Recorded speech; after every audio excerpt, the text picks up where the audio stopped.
धन्यवाद सभापति महोदय। मैं आपका विशेष धन्यवाद देता हूं कि आपने मुझे बजट पर बोलने का अवसर दिया है। मैं अपने सभी साथी जो विपक्ष के बोले हैं उनसे अपनी बात को जोड़ते हुए मैं भी इस बजट के विरोध में खड़ा हुआ हूं। अध्यक्ष महोदय, ये बजट टारगेटेड बजट है, ये बजट फोकस्ड है। ये टारगेटेड फोकस्ड उन लोगों के लिए है जो बहुत संपन्न हैं, बड़े लोग हैं, उद्योगपति हैं, उनके लिए ये बजट बना हुआ है। और जो बात कही जा रही है कि भारत को विकसित राष्ट्र बनाने के लिए मुझे इसमें कोई रोड मैप नहीं दिखाई देता है। और रोड मैप इसलिए नहीं दिखाई देता अध्यक्ष महोदय कि जैसे ही बजट आया, सभापति महोदय, जैसे ही बजट आया हम लोगों ने वो तस्वीरें देखी हैं। वो जो तस्वीरों में दिख रहा है, इधर हाथों में हथकड़ी और पैरों में बेड़ियां, क्या सभापति महोदय 10 बजट इस देश के लिए इसलिए बनाए गए थे कि जब 11वां बजट आएगा तो पूरा देश और पूरी दुनिया ये देखेगी कि भारत के लोग हथकड़ी लगा करके और बेड़ियों को लगा करके भारत लौटाए गए। सभापति महोदय, मैं आपके माध्यम से ये बात कहना चाहता हूं कि अमेरिका जा रहे हैं तो पिछली बार हीरा लेकर के गए थे, इस बार सोने की जंजीर ले जाइएगा। जंजीर देखकर शायद उन्हें कोई और जंजीर याद आ जाए। और हो सभापति महोदय, हो सके तो कुछ बच्चे और महिलाओं को अपने साथ तो नहीं, किसी और जहाज में साथ लेते आएगा। वो जहाज भी तो भारत का ही होगा। इतना हक तो उनका बनता ही है कि कम से कम दूसरों की ठगी से शिकार कुछ लोग तो बाइज्जत देश लौट सकें। वैसे सवाल ये भी है कि आपके रहते ऐसी ठगी कैसे फल फूल रही है। और सभापति महोदय, इस ठगी से सबसे ज्यादा अगर प्रभावित कहीं के लोग हैं तो वो गुजरात के प्रभावित लोग हैं। क्या यही सभापति हमारे विकसित भारत की तस्वीर है? यादव जी, आप सीनियर मेंबर हैं। सभापति पार्लियामेंट्री वर्ड जो आप बोलते हैं थोड़ा सा सोच समझ के बोलिएगा। ये ठगी वर्ड जो है थोड़ा सा इसको हटा दीजिएगा। सभापति महोदय, एक दूसरी तस्वीर में हम लोगों ने देखी, महाकुंभ, जो 144 साल बाद एक झूठा प्रचार किया गया। 144 साल। सभापति महोदय, बोलने दीजिए। सभापति महोदय, कुछ पॉइंट रेज करा।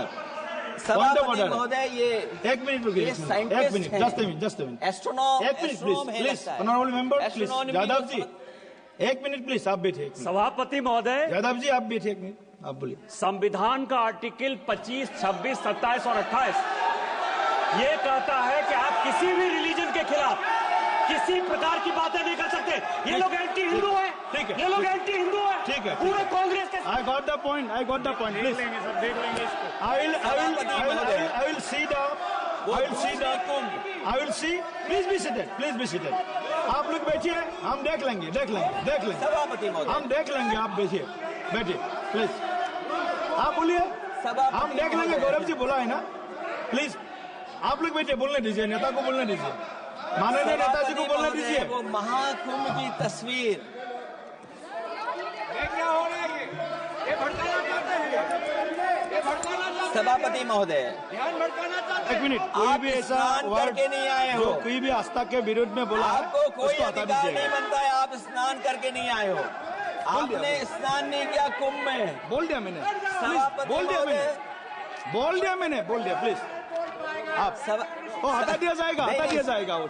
सभापति महोदय, इन्होंने कुंभ में स्नान नहीं किया। आप इधर देखिए, शहर पर देखिए, उधर मत देखिए, शहर को संबोधन कीजिए। अगर फोटो आई होती तो मैं जैकेट वाली भी फोटो देख लेता। आपका कोई गलत फोटो दिखा है, सभापति महोदय, ऐसा लग रहा है। विकसित भारत की जो दूसरी तस्वीर देखी जी, वो तस्वीर न केवल हम लोगों को दुख पहुंचाती है, बल्कि तमाम वो सनातन को स्वीकार करने वाले लोग, उनको दुख पहुंचाया होगा।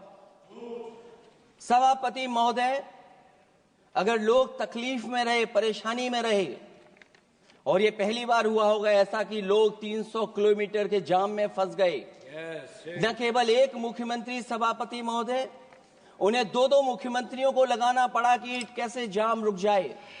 सभापति, इसके साथ साथ इन्हीं के संगठन के लोगों को जब लगा कि वो व्यवस्था नहीं बना सकते, तो इतने दिनों बाद इनके संगठन के लोगों की अपील है कि भारतीय जनता पार्टी के कार्यकर्ता बाहर आए और लोगों को सुविधा दें, परेशानी दें। ये बात तब सभापति आई है जब लोग दुख, तकलीफ, परेशानी की वजह से इनके खिलाफ चिल्लाने लगे, इनके खिलाफ बोलने लगे। सभापति महोदय, मैं ये पूछना चाहता हूं, जिस स्नान के लिए प्रधानमंत्री गए हो, देश के राष्ट्रपति गए हो, उपराष्ट्रपति गए हो, मंत्री गए हो, क्या यही विकसित भारत की तस्वीर होगी जिसमें आप ट्रैफिक मैनेज नहीं कर पा रहे हैं? आप हर शहर में ये कहा गया कि कोई शहर से निकले नहीं, सब के सब वहीं पर रुक जाएं, आगे नहीं जा सकते, दर्शन नहीं कर सकते।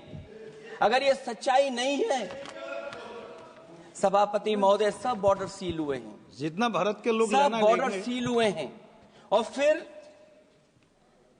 चांद पर पहुंचने का क्या फायदा जब जमीन की समस्याएं न दिखती हों आपको, जमीन की समस्याएं न दिखती हों। और सभापति महोदय, मैं सरकार से जानना चाहता हूं, वो ड्रोन कहां हैं? वो जो डिजिटल इंडिया की बात कही गई थी, वो कहां है? जो लोग अभी तक इस बात की डिजिट नहीं दे पा रहे हैं कि कितने लोगों की जान गई है, कितने लोग वहां पर खो गए हैं। सभापति महोदय, इधर विज्ञापन और कार्टूनों की बड़ी चर्चा हो रही थी। मुझे याद है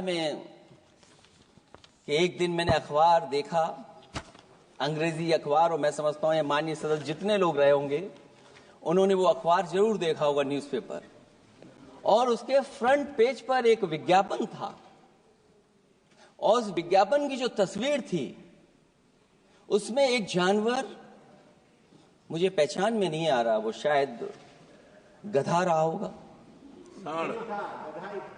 वो जेल के अंदर है। मेरा मन नहीं माना, मैंने उसी दिन सरकार को जगाने के लिए लिखा, और मैं आज सभापति महोदय सरकार के माध्यम से जानना चाहता हूं कि डिजिटल इंडिया करते करते साइबर क्राइम, साइबर लूट और डिजिटल अरेस्ट कितना बढ़ गया है। और जो विज्ञापन दिया था, इस जानकारी के बाद वो विज्ञापन दोबारा अखबार में नहीं आया। वो विज्ञापन की तस्वीर मैं नहीं दिखा सकता हूं, मैं समझता हूं माननीय मंत्री जी उस विज्ञापन को जानते होंगे और देखा होगा उन्होंने। जो विज्ञापन दिया, जनता का भारतीय रिजर्व बैंक से यह सवाल है कि वो अपने ऐसे विज्ञापनों में किसको चित्रित कर रहे हैं और क्यों, और वो कहां से आया है? क्या यह कोई प्रतीकात्मक चित्रण है? यदि हां, तो वो जानवर किसका प्रतीक है? क्या उस सिस्टम का जिसके कंधे पर स्वच्छ और सुरक्षित बैंकिंग की नैतिक जिम्मेदारी है, या उस मंत्रालय का जिसको सुरक्षित बैंकिंग का दायित्व निभाना चाहिए? अगर ये चित्रण जनता को दिखाना चाह रहा है कि ये बहुत ही अनैतिक भी है, जनता इसके लिए मानहानि का दावा भी कर सकती है। अगर आरबीआई यही दिखाना चाह रहा है, तो आप अपने खाता धारकों के प्रति बैंक का ऐसा नकारात्मक रवैया न केवल आपत्तिजनक है, बल्कि घोर निंदनीय भी है। आरबीआई ऐसे विज्ञापनों से नहीं बल्कि अपने सिस्टम को चुस्त दुरुस्त करके वह जनता में बैंकिंग साक्षरता और बैंकिंग सजगता जागरूकता अभियान चलाकर जनता को सचेत और सावधान करें। उसी के बाद मैं समझता हूं जब भी हम लोग मोबाइल खोलते हैं कोई ना कोई आवाज सुनाई देती है उसके अंदर। क्या सभापति महोदय डिजिटल अरेस्ट के माध्यम से लाखों लाख रुपया नहीं लूटा जा रहा है? आखिरकार उसके लिए जिम्मेदार कौन है? कौन जिम्मेदार है उसके लिए? जो बजट दिया है, जो बजट में बातें निकल करके आ रही हैं, बजट में पीडीए के उत्थान के लिए कुछ भी नहीं है सभापति महोदय। और जो लोग अपनी जीडीपी की न जाने कितनी कहानियां बताते थे, आज वो जीडीपी रेट क्यों कम होता चला जा रहा है? क्यों जीडीपी 6.4% के आसपास पहुंच गई है? न केवल जीडीपी बल्कि आज अगर हम 87 रुपए लेकर के ही $1 ले सकते हैं। कभी डॉलर को नीचे गिरने की कहानी कहीं किसी से जोड़ दी गई थी। आज सोचिए कितने रुपए हम इकट्ठे करते हैं तब जाकर के हमें $1 मिलता है। क्या सरकार के पास इसका कोई जवाब है? इस ग्रोथ रेट के कम होने का कारण जो सभापति महोदय मुझे समझ में आता है वो इन्वेस्टमेंट की कमी और कंजप्शन की कमी है। ये देश की आर्थिक विकास की स्थिति पर प्रश्न चिन्ह लगाता है। और यही नहीं, सभापति महोदय जो भेदभाव बढ़ता चला जा रहा है, जो खाई पैदा होती जा रही है, इन्हीं के आंकड़े बताते हैं कि खाई कितनी है। मुट्ठी भर लोगों के पास पूरे देश की संपदा पहुंच गई। जो ज्यादा लोग हैं वो गरीब हैं। उनके जीवन यापन के लिए 80 करोड़ लोगों को आपको राशन बांटना पड़ रहा है। क्या यही विकसित भारत की तस्वीर है? और फिर दुनिया में हम पर कैपिटा इनकम में कहां खड़े हैं? अगर हम केवल सरकार से सभापति महोदय आपके माध्यम से जानना चाहें कि जिन परिवारों को आप राशन दे रहे हैं उन परिवारों की पर कैपिटा इनकम क्या है? और अगर विकसित भारत की तस्वीर लेकर के ये सरकार चलना चाहती है तो कम से कम सरकार की सभापति महोदय जिम्मेदारी बनती है कि जो 80 करोड़ लोग राशन पा रहे हैं उनके आपकी पर कैपिटा इनकम क्या है। एक बहुत प्रिय काम सरकार का है, इतना प्रिय है कि उसका नाम बदल करके इज्जत घर कर दिया गया। मुझे याद है कि एक छत्तीसगढ़ में बुजुर्ग मां जिसने बकरी बेच करके अपना शौचालय बनाया था, और बकरी बेचने के बाद शौचालय जब बनाया तो देश के प्रधानमंत्री जी ने उनका सम्मान किया। आखिरकार सवाल यह है कि बकरी उसे क्यों बेचनी पड़ गई? इसका मतलब यह है कि आपकी जो बनाई हुई स्कीम है वो जमीन पर नहीं पहुंच रही है, उसके लिए पर्याप्त पैसा नहीं पहुंच पा रहा है। आखिरकार पैसा क्यों नहीं पहुंचा, ये तो सरकार की जिम्मेदारी है। और फिर सभापति महोदय जो शौचालय बनाए हैं उनमें पानी किसी में नहीं पहुंचता। क्या यही विकसित भारत की तस्वीर बनेगी? वैसे तो सभापति महोदय हम लोग डबल इंजन बहुत सुनते थे, और अब इस बजट में 2 इंजन और बढ़ गए हैं। सभापति महोदय ये 4 इंजन वाला है बजट। 4 इंजन। लगता तो ऐसा है कि ये एक के बाद एक इंजन खराब हो गया होगा, इसीलिए इन्हें 4 इंजन लगाने पड़े हैं। ये जनता को धोखा दे रहे हैं 4 इंजन की बात कर करके। क्योंकि जब उत्तर प्रदेश को देखते हैं तो वहां पर जो डबल इंजन की सरकार चल रही है वो डबल ब्लंडर कर रही है। उनके डबल ब्लंडर देखने को मिलने हमें। और अगर ये 4 इंजन की सरकार है, जो सबसे पहला इंजन है सभापति महोदय वो हमारे किसान और कृषि का है। 10 साल गुजरने के बाद भी और इतने बजट आने के बाद भी आज तक किसानों की आय दोगुनी नहीं हुई।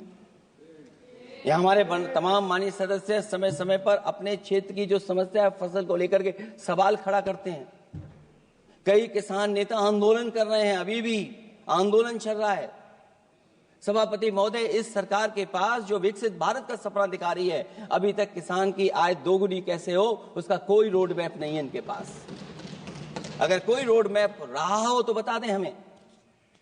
और फिर एमएसपी की कानूनी गारंटी, सभापति महोदय, हजारों किसानों की जान चली गई कि एमएसपी को कानूनी गारंटी मिले, लेकिन आज भी वो गारंटी नहीं मिल पा रही है।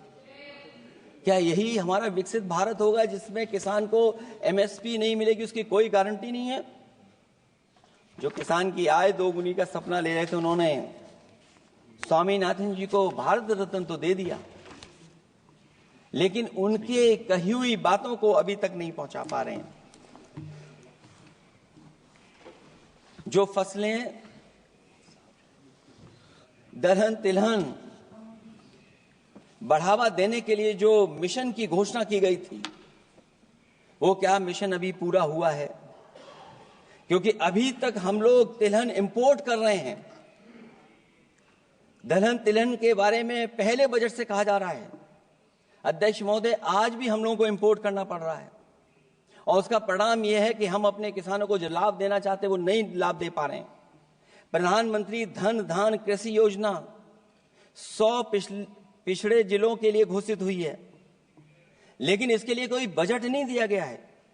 फल और सब्जी का उत्पादन को बढ़ावा देने के लिए भविष्य में योजना बनाई जाएगी।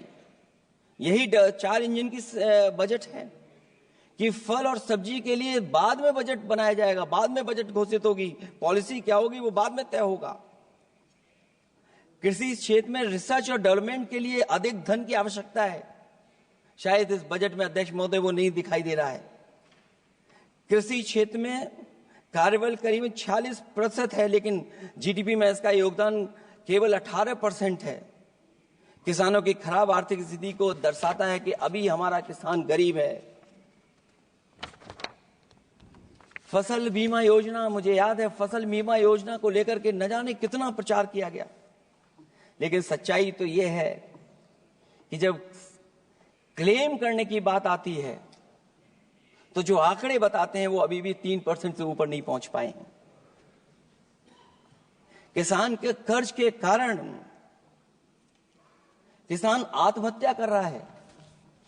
क्या विकसित भारत की यही तस्वीर होगी कि लाखों लाख किसान हमारा आत्महत्या कर ले? अब तो सुना है कि वो आंकड़े भी आना बंद हो गए हैं। हमें किसान के ऊपर कर्ज और कर्ज के ऊपर कर्ज नहीं बनाना है। जिस तरीके से आप बड़े बड़े उद्योगपतियों का ध्यान रखते हैं कि उनका समय समय पर कर्ज माफ करते हैं, मुझे पूरा भरोसा है कि हमारे देश के किसानों का भी कर्ज माफ होना चाहिए, उनको कर्ज से मुक्ति दिलाना चाहिए। अगर क्लाइमेट चेंज की बात होगी तो सबसे पहले असर अगर किसी पे पड़ेगा तो सबसे पहले प्रभावित अगर कोई होगा तो हमारा किसान प्रभावित होगा। उसके लिए क्या आपके पास रोड मैप है? हमारे माननीय सदस्यों ने बहुतों ने कहा है जीएसटी को लेकर के न जाने क्या क्या सरकार बनाती है और जीएसटी से लगातार व्यापारियों को उलझा रही है। जब तक जीएसटी के बारे में व्यापारी समझ पाता है तब तक जीएसटी को बदल देते हैं, तरीका बदल देते हैं। अभी भी किसानों के जितने भी इक्विपमेंट हैं उनमें 18-12% जीएसटी लिया जा रहा है। कम से कम अगर विकसित भारत का सपना ये सरकार देख रही है तो सभी के सभी एग्रीकल्चर इक्विपमेंट जो हमारा किसान इस्तेमाल करता है उसमें 0 जीएसटी होनी चाहिए। मैन्युफैक्चरिंग सेक्टर को बढ़ावा देने के लिए और कई योजनाएं सरकार लाई है। भंडारण की सुविधा किसको मिल रही है? सभापति महोदय, भंडारण को लेकर के भी सरकार का कोई रोड मैप जरूर होना चाहिए। ये कैसी अर्थव्यवस्था है अध्यक्ष महोदय, जहां पर अर्थव्यवस्था को तो हम 3रे नंबर पे पहुंचा रहे हैं, लेकिन नौकरी और रोजगार उसके पास नहीं है। ग्रोथ है, ग्रोथ बताना चाहते हैं, लेकिन रोजगार और नौकरी नहीं है। जो इनके मैन्युफैक्चरिंग के तमाम मिशन थे, नेशनल मैन्युफैक्चरिंग मिशन, जब तक इन्वेस्टमेंट का वातावरण नहीं सुधरेगा तब तक इन्वेस्टमेंट नहीं हो सकता। हमारा नेशनल मैन्युफैक्चरिंग मिशन आगे नहीं बढ़ सकता। दूसरा इंजन इन्होंने बताया एमएसएमई, और एमएसएमई को लेकर के बहुत चिंता व्यक्त की। बजट भाषण में एमएसएमई सेक्टर को विकास का द्वितीय इंजन बताया गया, जो सही है, परंतु एमएसएमई के विकास के लिए बजट में कोई विशेष व्यवस्था नहीं की गई है। भारत में एमएसएमई के क्षेत्र में 11 करोड़ लोगों को रोजगार प्रदान 11 करोड़ लोगों को रोजगार प्रदान करता है,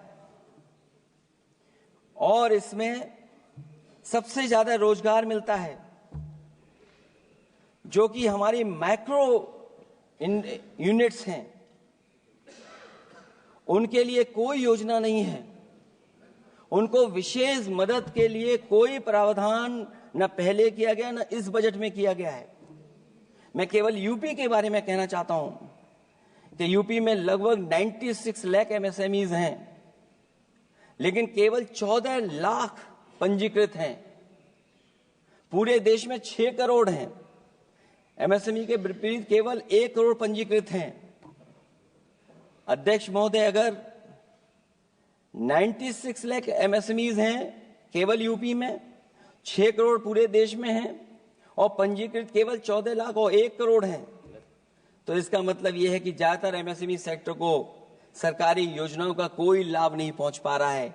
मुझे उम्मीद है कि एमएसएमई को लाभ पहुंचाने के लिए सरकार जागरूक होगी और अपनी डबल इंजन सरकारें जहां जहां चल रही हैं उनको जगाने का भी काम करेंगे। अध्यक्ष महोदय,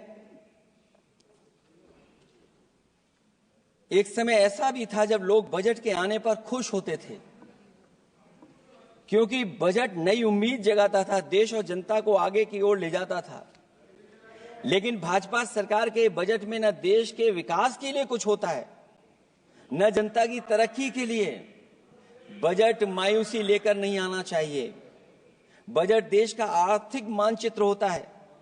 वो दर्शाता है कि किस तरह पूरे देश का संतुलित, मतलब हर राज्य का बराबर विकास हो, और जो भी राज्य या क्षेत्र भौगोलिक, शैक्षिक, सामाजिक, राजनीतिक कारणों से पिछड़ गया है, उसके लिए कैसे प्रावधान किए जाएं जो वो भी मुख्य धारा से जुड़ सके। वर्तमान में बैलेंस डेवलपमेंट की नीति पिछड़ती जा रही है।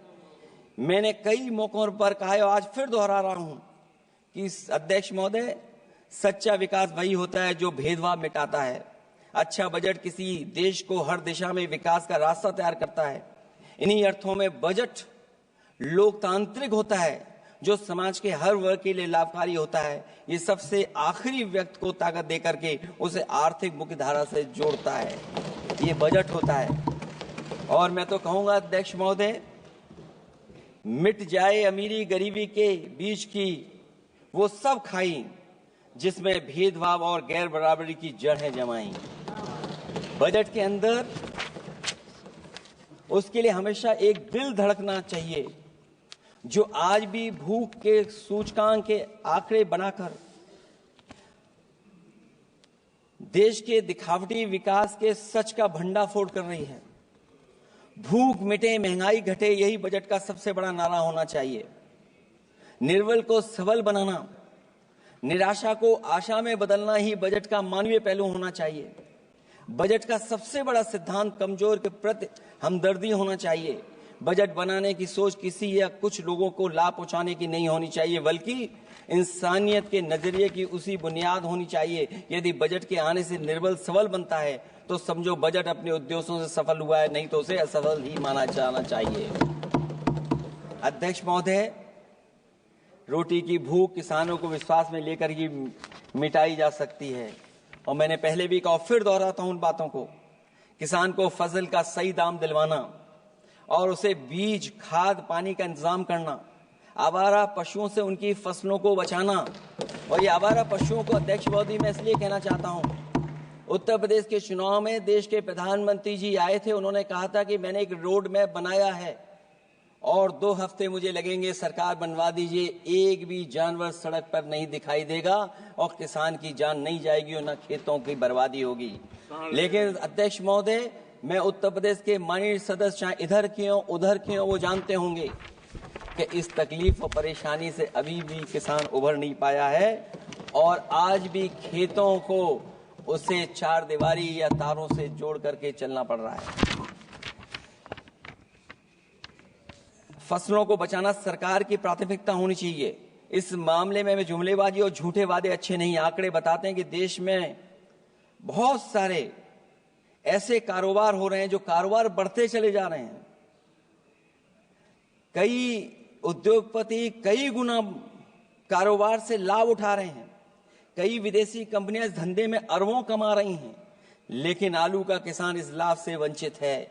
जहां अध्यक्ष महोदय, बिहार के लिए मुनक्का को लेकर के अगर वोट बढ़ाए, मैं उसका स्वागत करता हूं। मखाने को लेकर के एक कदम आगे चला गया, मैं दूसरे स्टेट में पहुंच गया अध्यक्ष महोदय। लेकिन मखाने का जो बोर्ड बनाए, लेकिन हमारे साथियों मखाने का ध्यान रखना, जिस तरीके से पॉपकॉर्न का मीठे और नमकीन में जीएसटी में हेरफेर हो गया है, कहीं आपके मखाने में भी मीठे का जीएसटी अलग हो, नमकीन का अलग हो, गुड़ वाले का अलग हो मखाने में। हाँ, कहीं वैसा ही ना करेंगे। आज किसान का आंदोलित होना सरकार की विफलता का सबसे बड़ा उदाहरण है। सरकार और किसान के बीच भरोसे के बिना भूख नहीं मिटाई जा सकती है। समय पर बीज खाद को मिलना, कृषि ऋणों को माफ होना, एमएसपी दिलवाना सरकार का दायित्व है। वो इससे बच नहीं सकती। किसानों के हिस्से में काले कानून नहीं, सतरंगी भविष्य आना चाहिए और ये सरकार काले कानून ला करके हमारे किसानों को अपमानित करना चाहती है। वहीं अध्यक्ष महोदय, हमारे मानव संसाधन के लिए स्वास्थ्य एक बड़ी चुनौती है। चिकित्सा स्वास्थ्य में सुधार होना बेहद जरूरी है। आज के समय की सबसे बड़ी जरूरत है कि हर शरीर को पोषक आहार मिल सके, कार्य की दशाएं अच्छी हों, वर्क लाइफ बैलेंस सही हो, जिससे मानसिक रूप से भी लोग स्वस्थ रहें। इसके अलावा पर्यावरण को भी अब स्वास्थ्य के बड़े कारक के रूप में लेना होगा। एनवायरनमेंट को हेल्थ फैक्टर के रूप में देखना होगा। हर तरह के प्रदूषण को रोकना होगा, हरियाली बढ़ानी होगी। साथ ही एक बात और अहम है, और वह है हर तरफ नकारात्मकता, नफरत का प्रचार। इससे इंसान के अंदर निगेटिविटी आती है, आपस का विश्वास और सौहार्द टूटता है। इसके परिणाम स्वरूप इमोशनल सपोर्ट सिस्टम फेल होने लगता है। फेक न्यूज लोगों को मानसिक रूप से धीरे धीरे बीमार बना रही है। इसे हर हाल में रोकना होगा। और अध्यक्ष महोदय, इसमें विपक्ष से ज्यादा सरकार की जिम्मेदारी है, क्योंकि कई मौकों पर हम लोग देखते हैं कि सरकार जितना अपने आप का प्रचार करना चाहती है, उससे ज्यादा दूसरों को कैसे बदनाम किया जाए उसके लिए प्रचार करती है। ये शायद सरकार की जिम्मेदारी बड़ी बनती है। इससे देश के मानव संसाधन में जो जानबूझ करके आपसी अविश्वास बढ़ाया जा रहा है और समाज में सौहार्द को भी जानबूझ करके घटाया जा रहा है, जिससे कुछ लोग अपनी सियासी रोटियां सेक सकें, इसके लिए सख्त कानून लाना चाहिए। अध्यक्ष महोदय, एक तरफ सरकार लोगों को सही इलाज नहीं दे पा रही है, दूसरे जीवन और स्वास्थ्य बीमा पर भी टैक्स लग रहा है। सरकार मुनाफा कमाने के लिए नहीं बनती है, बल्कि जनता के कल्याण के लिए बनती है। ये बात कुछ लोगों को याद रखनी चाहिए। अगर आप अध्यक्ष महोदय, अगर काम है भी तो सही दाम नहीं मिल रहा है।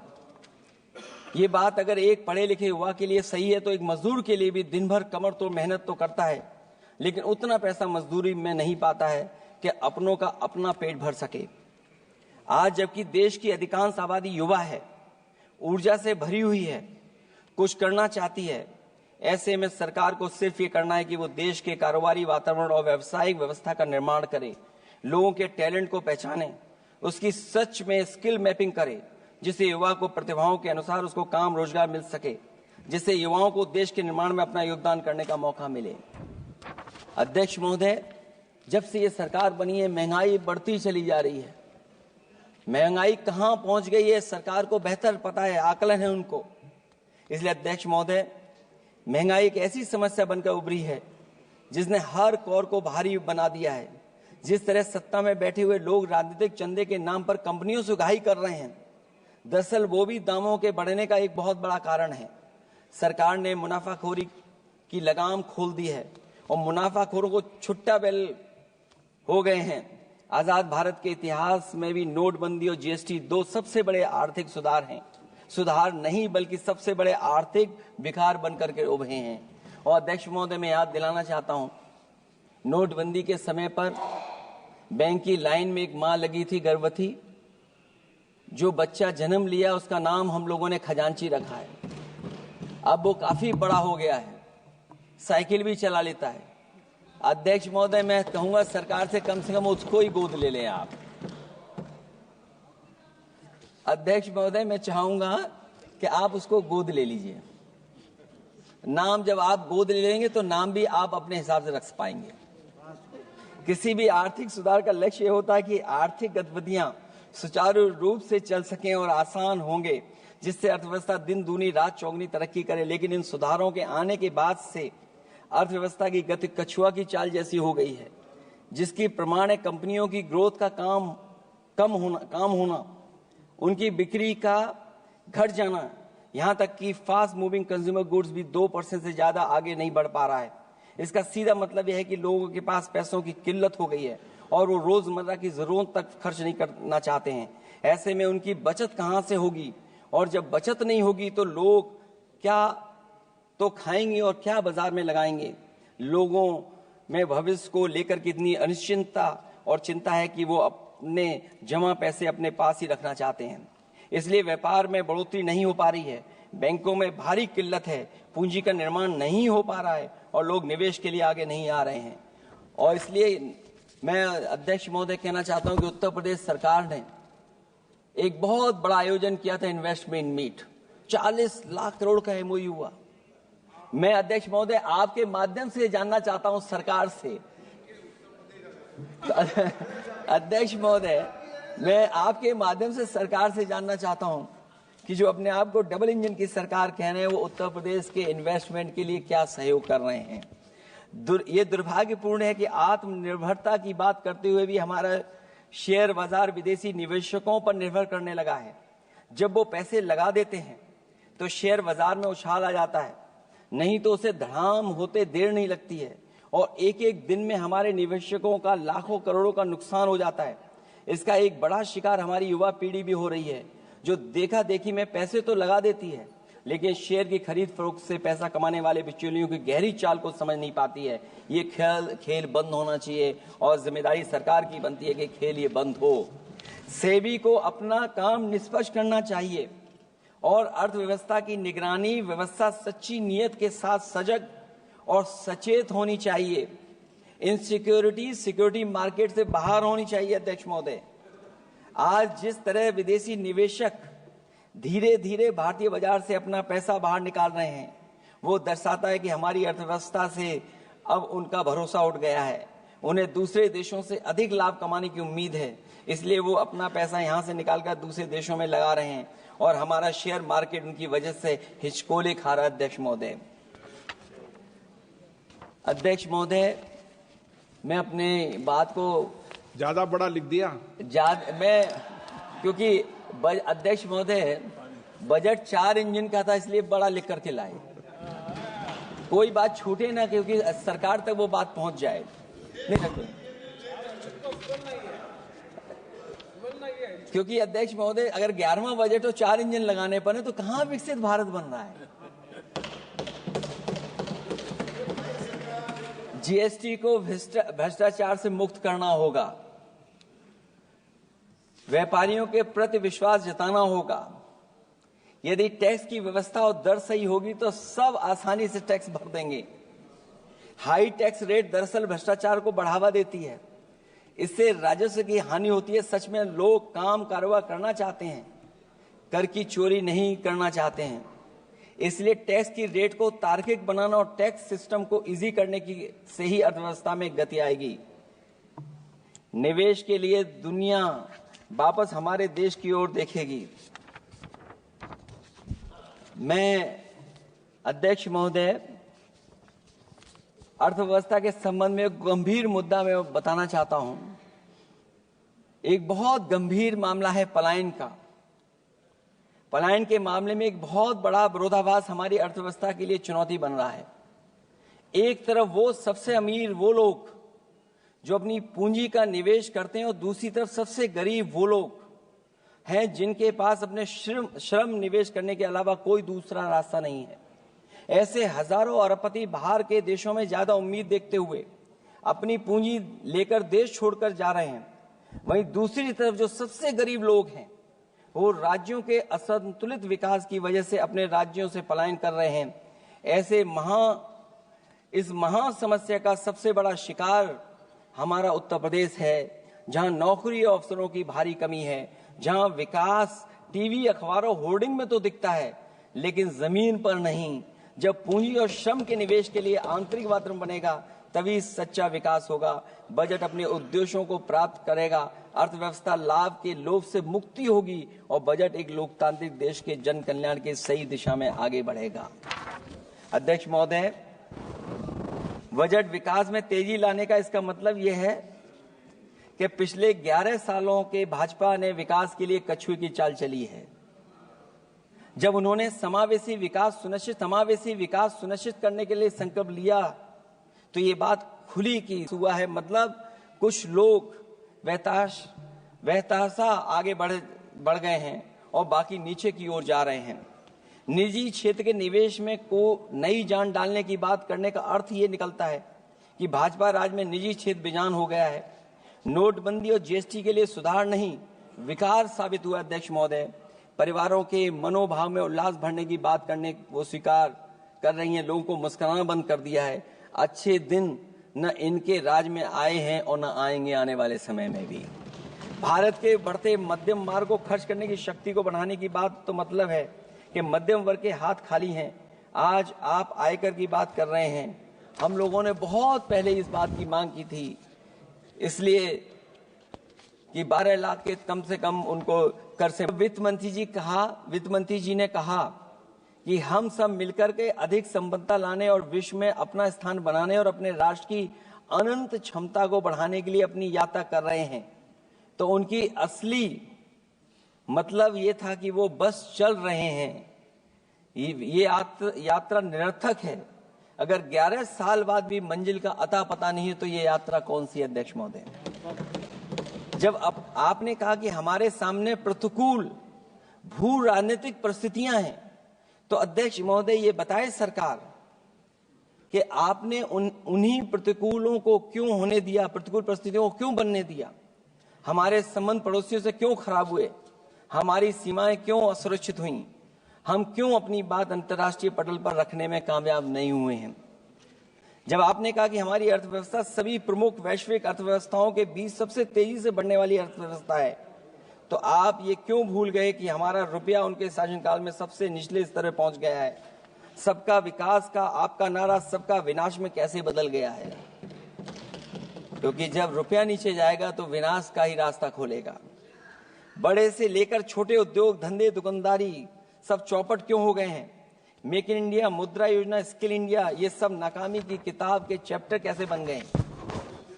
वहां सवाल ये कि कैसे व्यापार कारोबार केवल कुछ लोगों के हाथ में ही सिमट गया और बाकी सबका काम धाम क्यों मिट गया।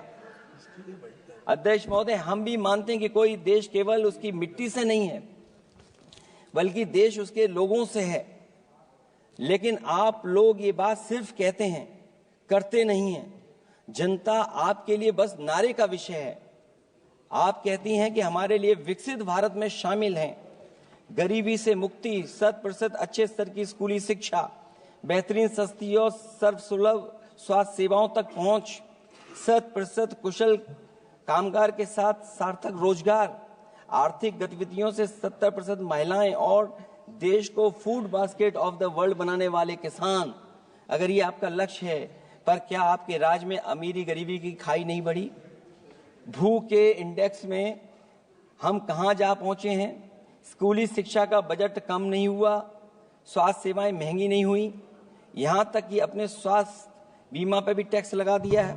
आपने योग्य लोगों को बेरोजगारी के अंधेरे में धकेला और आपके बड़े बड़े नेताओं ने तो यहां तक कह दिया कि कमी नौकरी की नहीं है, योग्यता की है। अपनी युवा पीढ़ी को हताश निराश करने का पाप आप लोगों ने किया है। कुशल कारीगर के नाम पर आपने युवाओं को डिलीवरी पर्सन बनाकर छोड़ दिया है। आपके राज्य में महिलाओं के खिलाफ अपराध के आंकड़े बढ़े हैं। ऐसे असुरक्षित माहौल में आप कैसे आर्थिक गतिविधियों में उनकी भागीदारी की बात कर सकते हैं? आपके मंत्रिमंडल में ही कितनी भागीदारी है, ये आपसे अच्छा और कौन जानता होगा। रही बात food basket of the world बनाने की बात, तो पहले आपसे आग्रह की आप अपने लोगों की थाली भर दीजिए। ऐसे हवाई जुमले उछालिए, कम उछालिए। इनमें अध्यक्ष महोदय, मैं अपनी बात को खत्म करता हुआ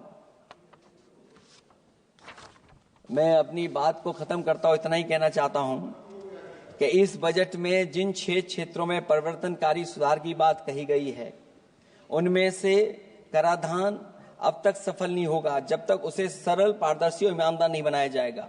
जब तक विद्युत क्षेत्र को निजी हाथों में सौंपकर मनमानी वसूली से रोका नहीं जाएगा। शहरी विकास के नाम पर जब तक जमीनों कुछ धनवानों के हाथों में कौड़ियों के दाम बेचने का खेल खत्म नहीं किया जाएगा। खनन के नाम पर जब तक जल, जंगल, जमीन पर आदिवासी पारंपरिक अधिकार की हकमारी की हेराफेरी रोकी नहीं जाएगी, और जब तक वित्तीय क्षेत्र और विनियामक सुधार की निष्पक्ष कोशिश नहीं की जाएगी। अंत में मैं अध्यक्ष महोदय इतना ही कहना चाहूंगा कि असली तरक्की है वही जो हर फर्क मिटाती है। असली तरक्की है वही जो हर फर्क मिटाती है, जो हर तरफ खुशहाली के गुलशन खिलाती है। इन्हीं शब्दों के साथ अध्यक्ष महोदय मैं धन्यवाद देना चाहता हूं। मैं इस बजट का विरोध करता हूं। ये रोड मैप कहीं नहीं दिखाता है कि जिससे विकसित भारत बने। बहुत बहुत धन्यवाद अध्यक्ष जी आपका।